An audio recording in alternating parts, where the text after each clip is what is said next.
Sophie Cunningham, who's like saying it should be that they should put teams in like Nashville and Kansas City and Miami and like not in Detroit and Cleveland, like where there like aren't markets or whatever. Like sit down. Like shut up.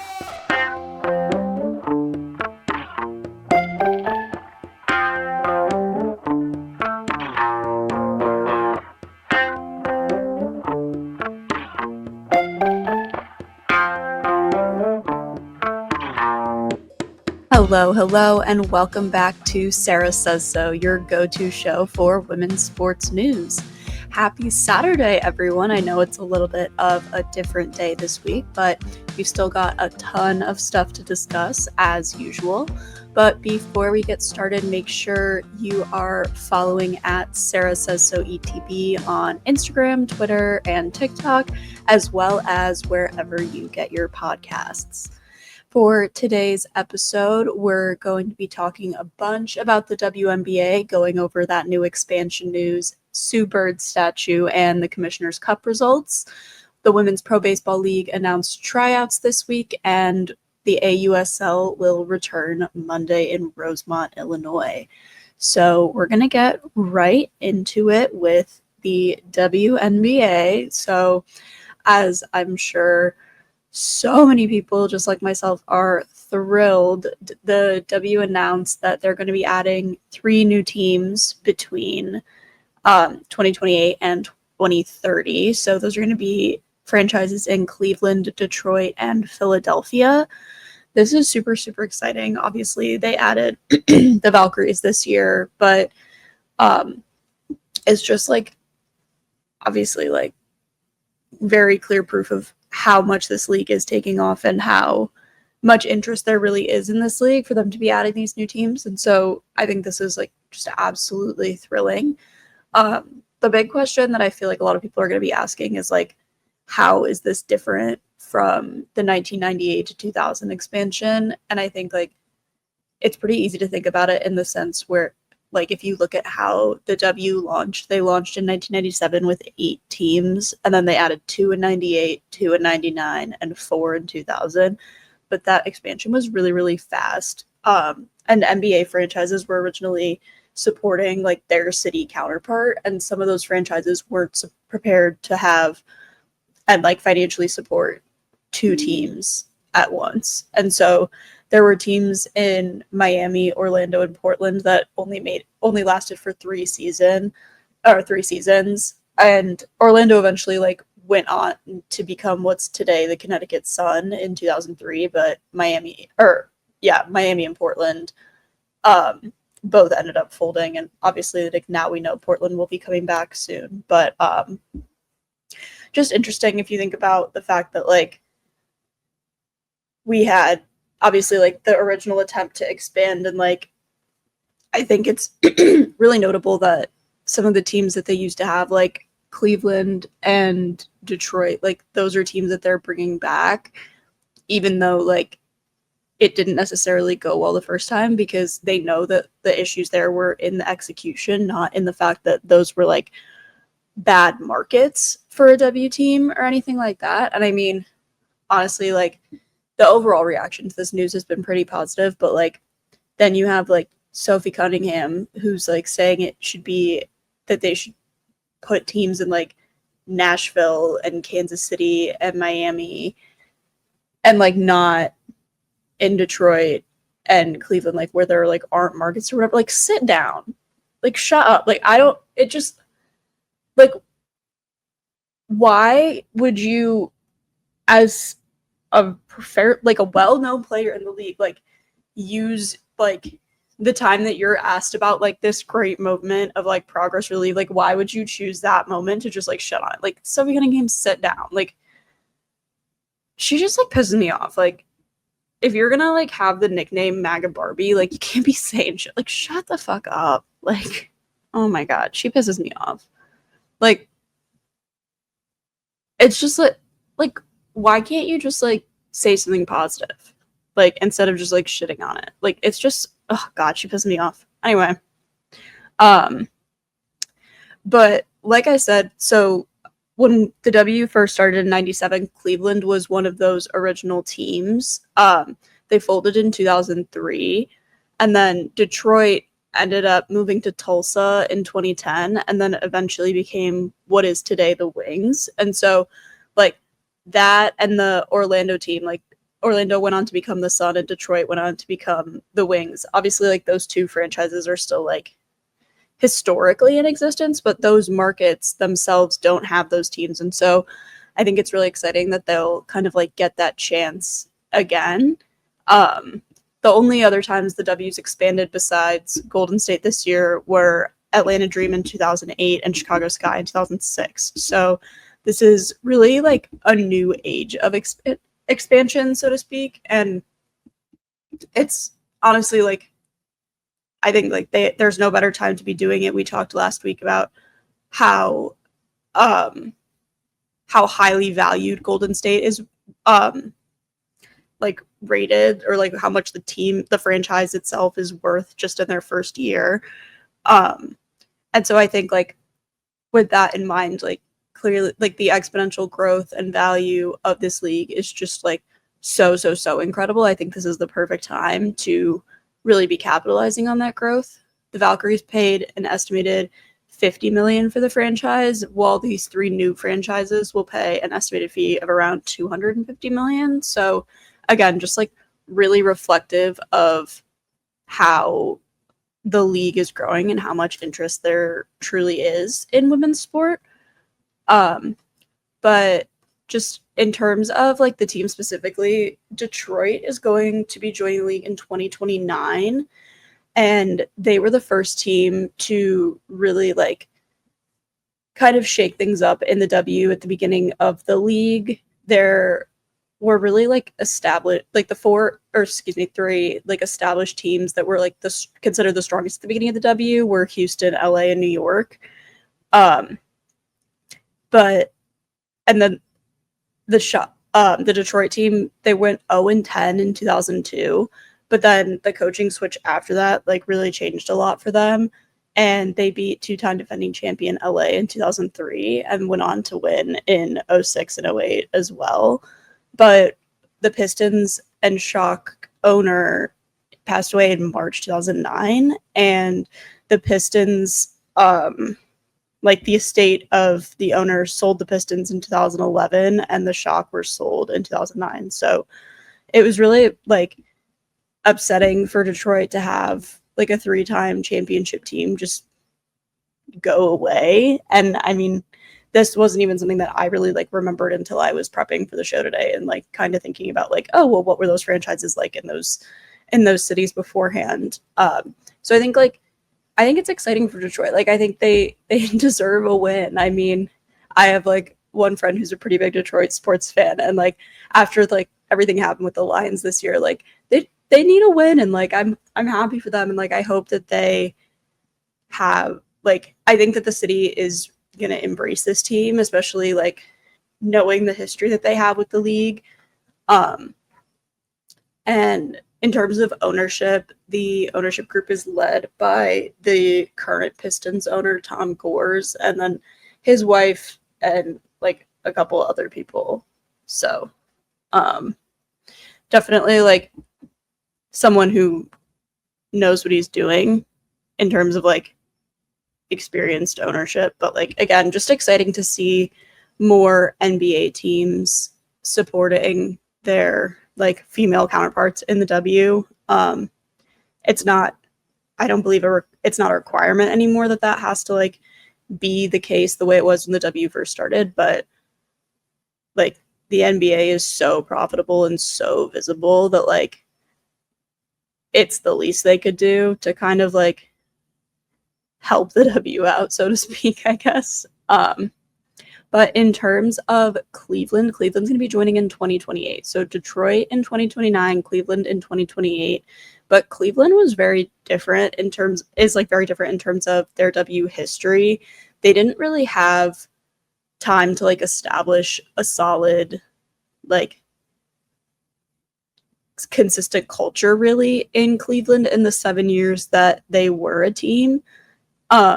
and they folded in 2003, so much earlier than Detroit. But the Cleveland hosted the women's Final Four in 2024, so and also in 2007 as well. So there's definitely like a lot of interest in and around that area for women's basketball, which a lot of people are saying like will bode really well for the reintroduction of this new league. And the Cleveland team is going to be owned and operated by the Rock Entertainment Group, which is like within a bunch. It's like an overall entity that houses the chairman's sports and entertainment properties under the Rock, something called like the Rock family of companies. I don't even know what that means. But again, similar to Detroit, the owner of the Cleveland Cavaliers is going to be basically like the main owner for this Cleveland W team as well. And so, again, like another person that has like the knowledge of how to like own and operate a professional basketball team. The Cavs have won the Central Division 7 times, 5 conference titles, and then won the championships back in 2016. So definitely like a well-established franchise. I mean, as are the vast majority of the NBA franchises at this point. But I think especially for like a city like Cleveland, which like isn't necessarily like the biggest city or like getting a lot of like tourism, so to speak, I think it's even more important that they have like a solid partnership with the Cavs, in the sense that like the Cavs are like in cities like that, like when you have like a major league sports team, like oftentimes that's like one of the major like draws to the city, but also like revenue generators. And so I think it's definitely helpful that the Cavs aren't like crappy and like have had success in recent years, just in order to kind of like help generate some excitement on like that end, I guess, if that makes sense. And then the one that I think I'm most excited about is Philly. They're going to be joining in 2030. So, I mean, I have been kind of thinking about this being a thing, I guess, since like I think 2 or 3 weeks ago, maybe 2, when Dawn Staley went on Kylie Kelsey's Not Gonna Lie podcast, and they were talking about the possibility of a Philly WNBA team, and Kylie had asked Dawn if she would like consider coaching, and Dawn had said like, I think I could have like more of an impact as an owner. Like the direct quote was, I'd rather be an owner. A lot of people think coaching is my best attribute. I do think I'm a pretty good coach, but when I'm an owner, I can probably touch more people. So I think that's honestly like a really smart way to look at it from her perspective. I think in an ownership role, she like definitely would be able to have more of a greater impact than like just working specifically with the players. Like she would be able to touch more aspects of the program and the franchise. But unfortunately, as of now, it doesn't seem like she is part of that ownership group. Obviously, like things could change and develop, but as of now, the Philly team is going to be owned and operated by Harris Blitzer Sports and Entertainment, and they'll like join the portfolio that they have,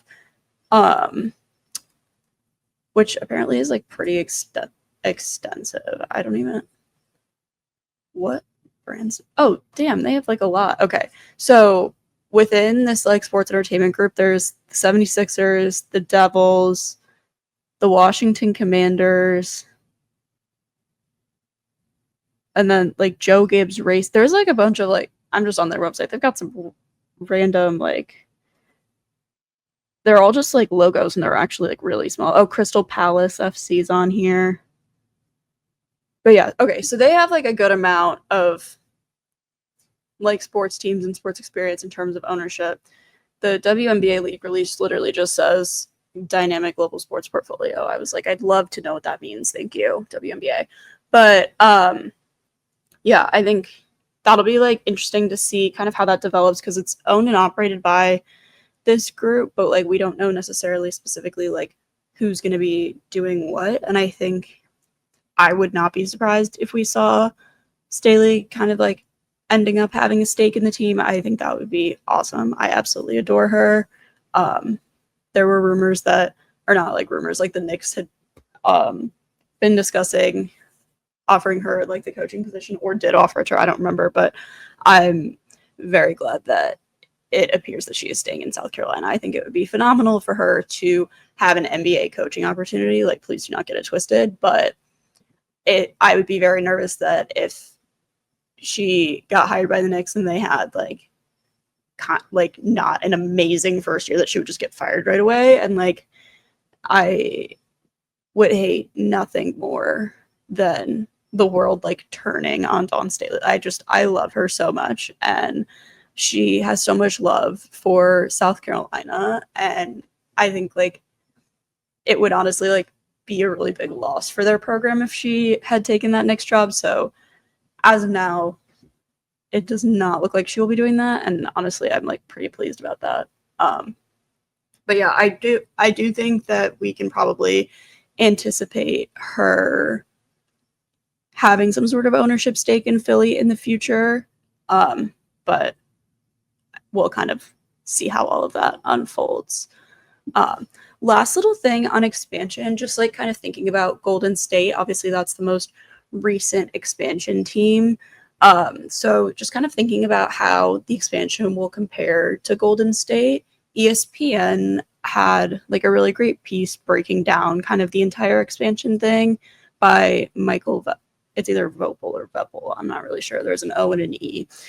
Those can go either way. But so he basically was talking about how, like the Valkyries, there's probably going to be an expansion draft, but because all these teams launch in different years, their expansion drafts could look similar to the Valkyries or different, in the sense that like they'll probably take turns making selections, and like Portland and Toronto expansion draft details haven't been released at all, but like there is a possibility that like they could kind of like do multiple teams at once, in the sense of like now they have multiple teams being added, so they could kind of do it similarly to how the PWHL had Seattle and Vancouver going back and forth in their expansion draft last month. But for the 2024 Golden State expansion draft, each of the 12 teams could protect up to 6 players. And so Golden State basically like relied on established 6 women and like a heavy international presence. And they didn't like take any huge free agents or like pick any like big like faces of the W like at all. And they didn't, when they were taking like in the draft, they didn't like grab a huge player necessarily. And like they focused more on like building a cohesive unit than like grabbing a star, and that's really, really paid off for them. They've been having a great season, but that doesn't necessarily mean that's how the other teams are going to operate. I mean, the Golden State GM even said like she doesn't think this is going to be a blueprint for other teams. It just happens to be what's working for them. And so I think it'll be really interesting to see kind of how the W decides to handle this expansion draft and everything. But again, like this news really of these new 3 teams only was announced on Monday. And so like stuff is just going to continue to come out as time goes on, so to say, I guess. But yeah, that's kind of it for WNBA expansion. Before we continue on with some more W news, we are going to take a brief break for a message from our friends at Playback. Presented by Playback. Watching sports is more fun with others, but we spend too much of our time watching alone. Playback is a virtual space where communities can stream live sports together, with everyone perfectly synced up.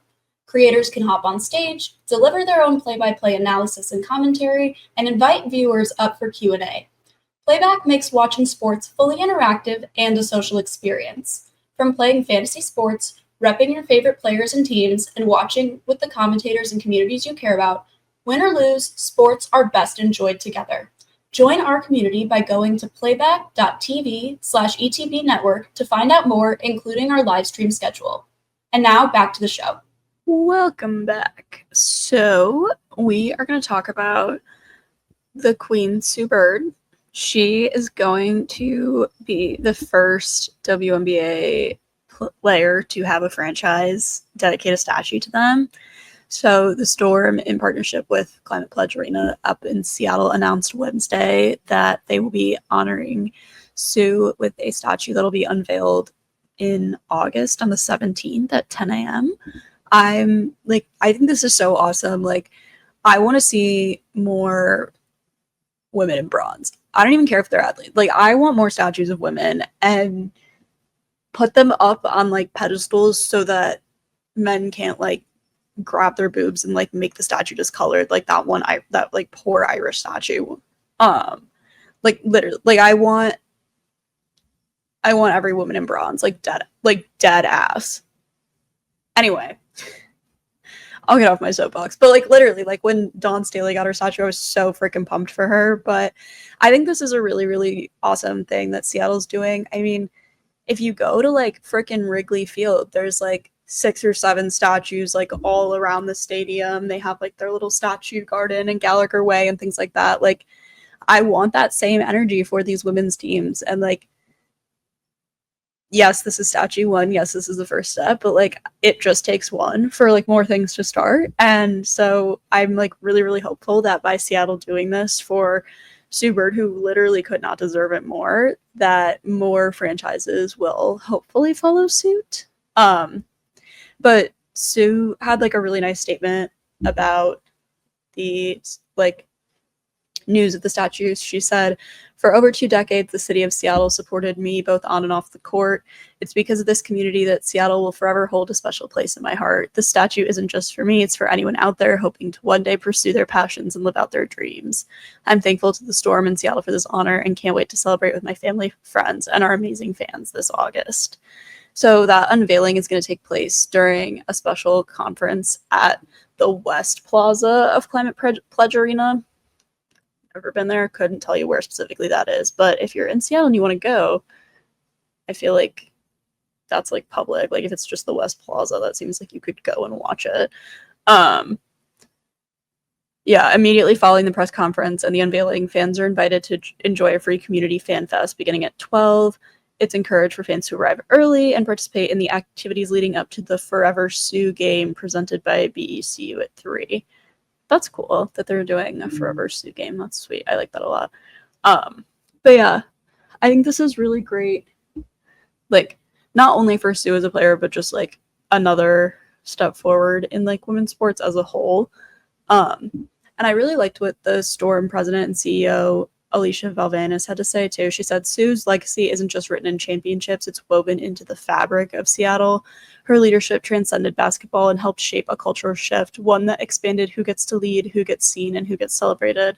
Today is the first W franchise to honor a player with a statue. We celebrate not just Sue's illustrious career, but the standard of excellence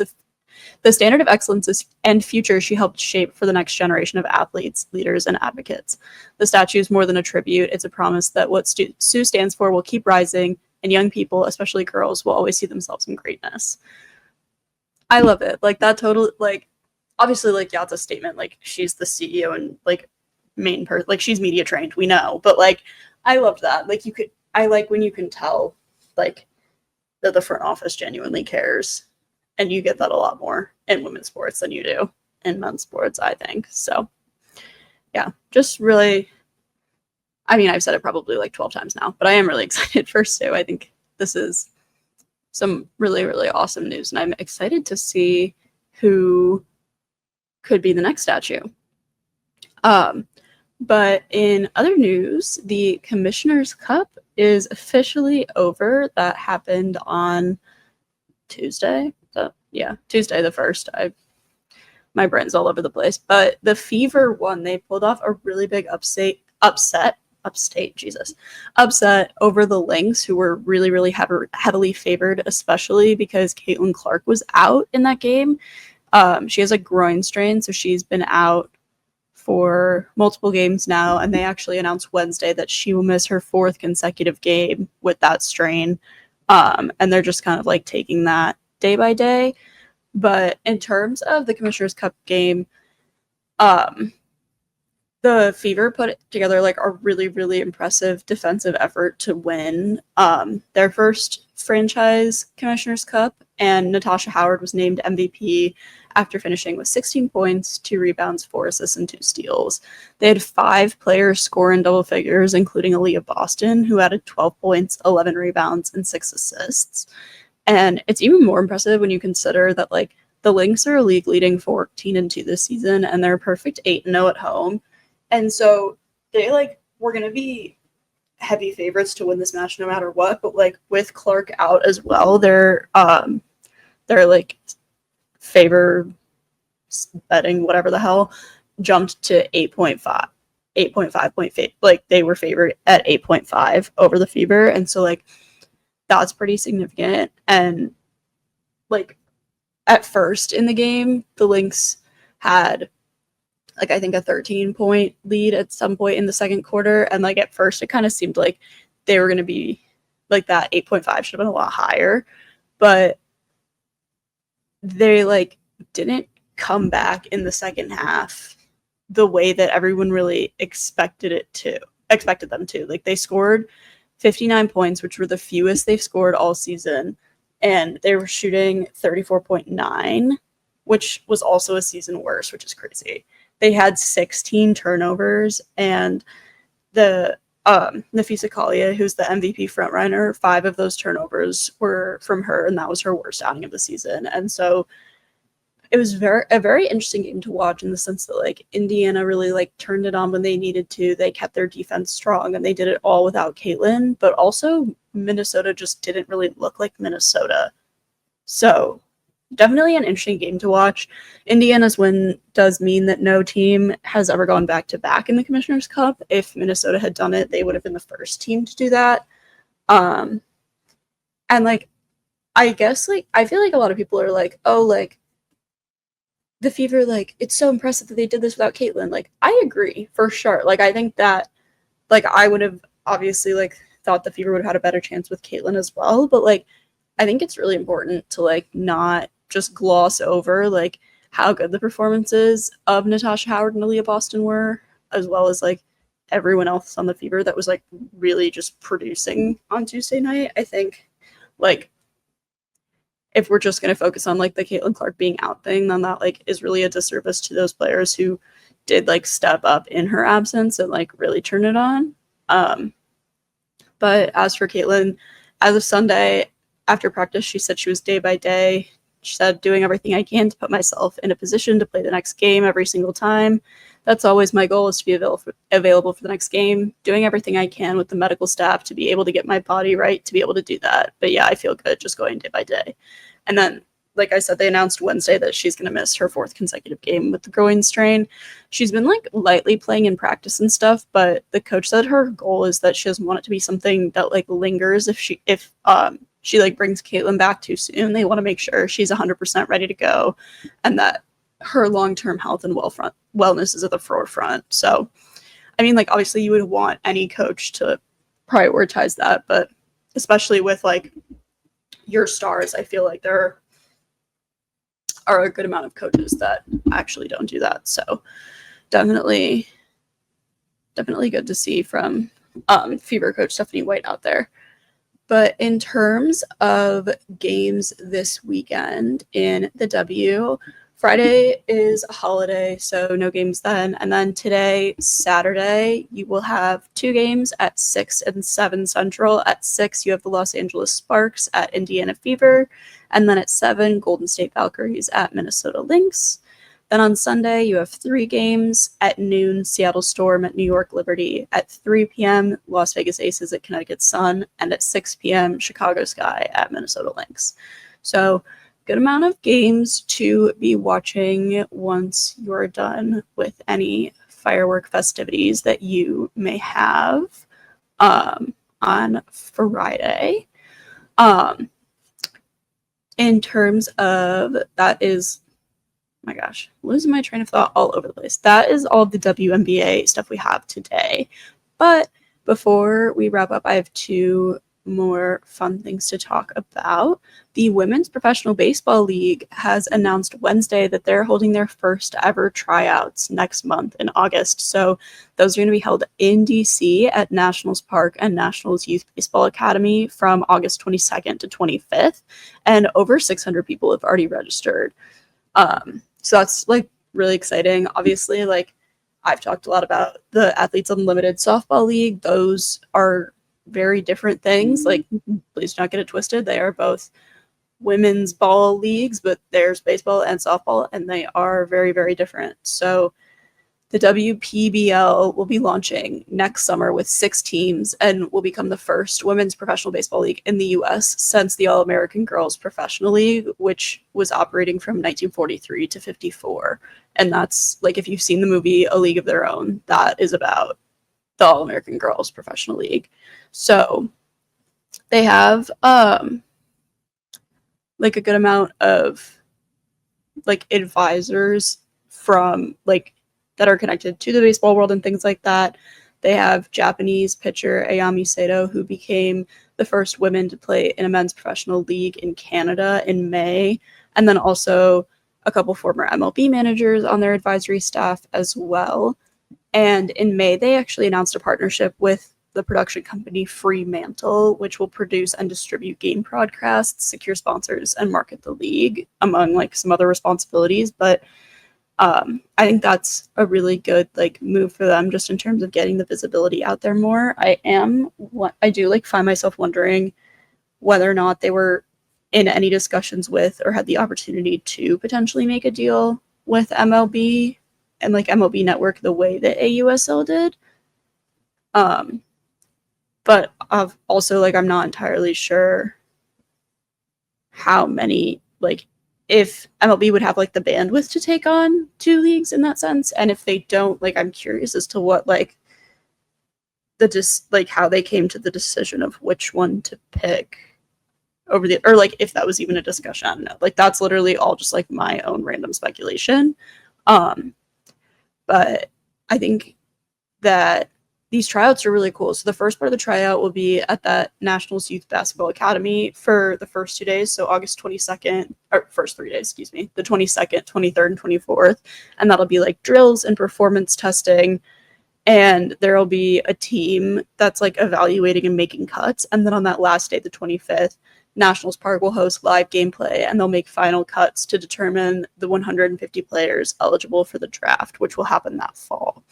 So definitely really exciting. I think like obviously like with the AUSL things were very different just because like a lot of the players went in right after the College Softball World Series wrapped up, and so like there wasn't necessarily like a ton of time to like change things, or not change things, excuse me, like set up like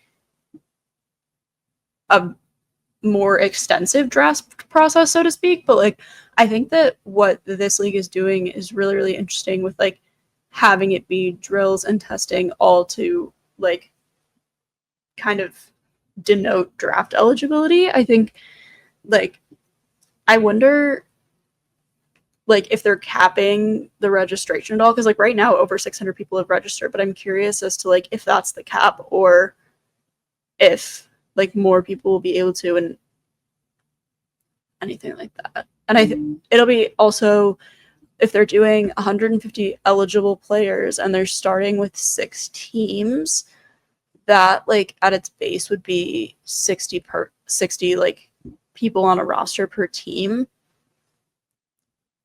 which feels high to me. But I mean, if you think about how like in the MLB, like you then have you cut it down to 40 men, like I wonder kind of how they'll navigate that. Anyway, these are all just things that like pop into my head while I'm reading stuff. Like obviously like I'm sure they'll announce more about it soon, but those are just like those are the places my brain goes initially.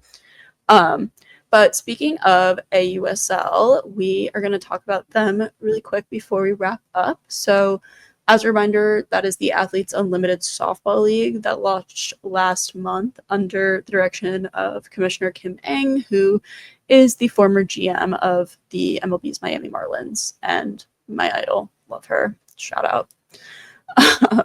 But Athletes Unlimited will return for 3 games July 7th through 9th. So that's next Monday. And all of those games will be in Rosemont. It'll be 6 doubleheaders. So Monday at 6, you'll have doubleheader 1 with the Bandits playing the Volts and the Blaze playing the Talons. Tuesday at 3:30, you'll have the Blaze playing the Bandits and the Volts playing the Talons, and then that same Tuesday matchup will play again Wednesday at 10:30 a.m.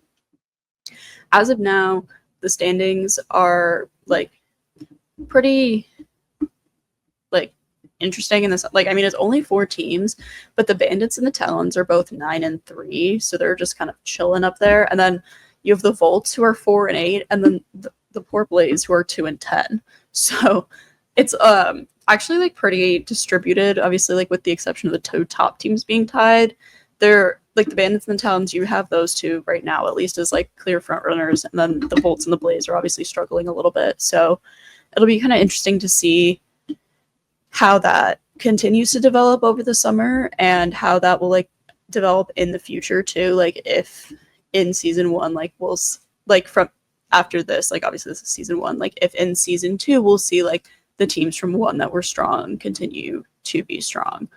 I always just think it's interesting to kind of pay attention to who is doing what right at the beginning of a league and kind of speculate as to like what could happen in the future with development and things like that. It always just is something interesting to me.